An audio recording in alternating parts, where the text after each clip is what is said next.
Assalamualaikum warahmatullahi wabarakatuh. Selamat datang di modul 2 pada Praktikum Perancangan Teknik Industri 4 tahun 2024. Pada modul 2 dengan judul Penentuan Kebutuhan Sumber Daya, di sini teman-teman akan menentukan kebutuhan sumber daya apa saja yang dibutuhkan pada suatu perusahaan, mulai dari kebutuhan mesin, kemudian kebutuhan palet, hingga kebutuhan sumber daya manusia. Sebelum teman-teman melakukan atau mempelajari lebih lanjut mengenai modul 2, di sini saya akan memperkenalkan asisten pengampu modul 2, yaitu ada Mas Farhan, kemudian ada Mbak April, kemudian ada saya sendiri, Mbak Anissa, kemudian ada Mbak Aul, dan ada Mas Yusrizal. Baik, langsung saja untuk tujuan dari modul 2 pada praktikum PTI 4, yaitu ada 3. Yang pertama, menghitung kebutuhan jumlah mesin pada proses produksi dan menghitung jumlah personil atau jumlah karyawan pada suatu perusahaan. Kemudian untuk tujuan yang kedua, yaitu menentukan kebutuhan fasilitas non-produksi, di mana fasilitas non-produksi merupakan fasilitas yang menunjang pekerja atau karyawan untuk melaksanakan pekerjaannya dengan lebih baik. Contoh atau macam-macam dari fasilitas non-produksi yaitu ada toilet, kemudian ada musola, kantin, area parkir, dan lain sebagainya. Kemudian untuk tujuan yang ketiga yaitu menghitung luas area produksi dan luas area non-produksi. Untuk luas area produksi merupakan area perusahaan yang dilakukan suatu proses produksi yang terdiri dari luas fabrikasi dan luas gudang. Kemudian untuk luas area non-produksi yaitu area perusahaan yang tidak dilakukan suatu proses produksi yang terdiri dari luas office dan luas fasilitas pendukung. Kemudian untuk prosedur pelaksanaan praktikum modul 2 pada praktikum PTI 4 yaitu ada 5.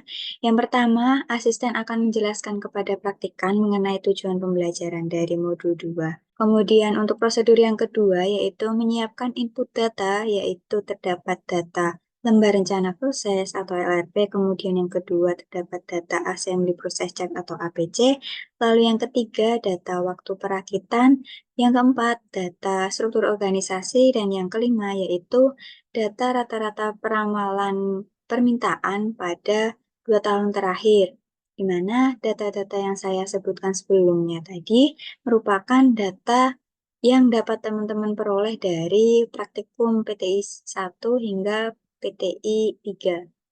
Kemudian untuk data pada modul 2 di sini juga terdapat data given dari asisten, yaitu terdapat data standar ukuran palet, kemudian ukuran mesin, lalu ada data tabel efisiensi bahan baku, dan data efisiensi mesin.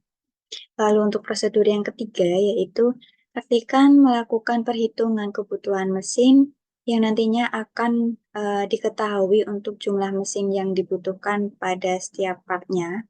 Kemudian untuk prosedur yang keempat yaitu praktikan menentukan kebutuhan personil atau karyawan di bagian manufaktur dan non-manufaktur.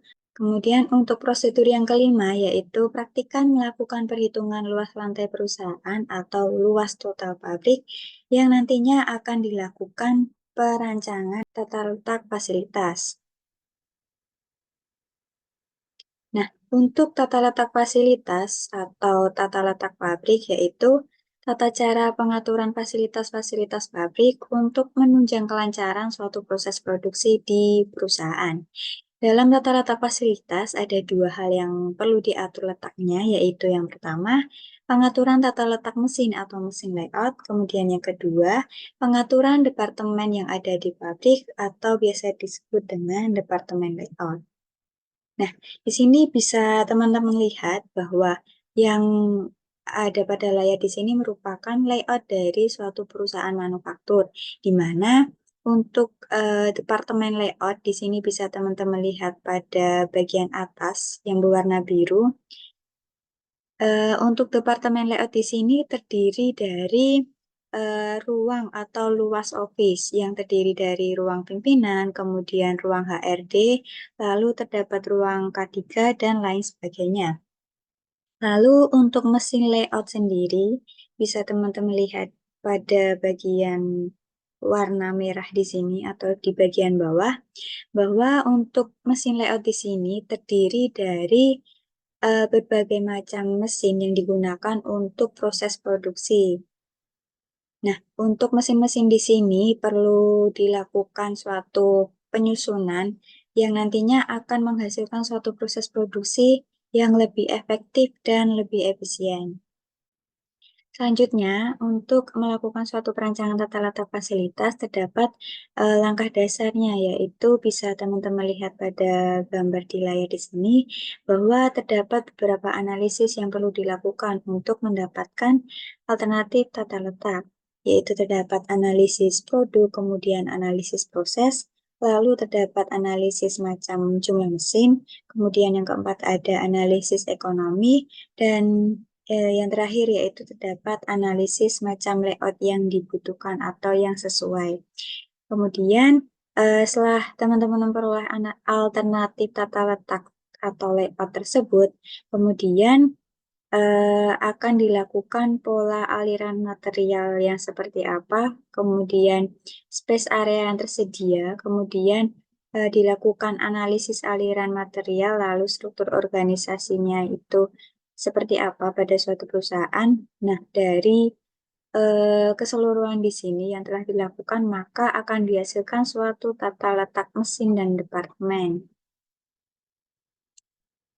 Baik, mungkin itu saja yang dapat saya sampaikan dari materi modul 2. Apabila dari teman-teman terdapat hal-hal yang dibingungkan dari materi ataupun dari perhitungan di modul 2, bisa teman-teman sampaikan pada link yang terdapat pada deskripsi. Untuk pengisiannya, silahkan teman-teman tuliskan nama, NIM, dan kelompoknya. Sekian yang dapat saya sampaikan mengenai materi modul 2 pada praktikum PTI 4 tahun 2024. Apabila terdapat salah kata dari saya mohon maaf. Wassalamualaikum warahmatullahi wabarakatuh. Semangat praktikum!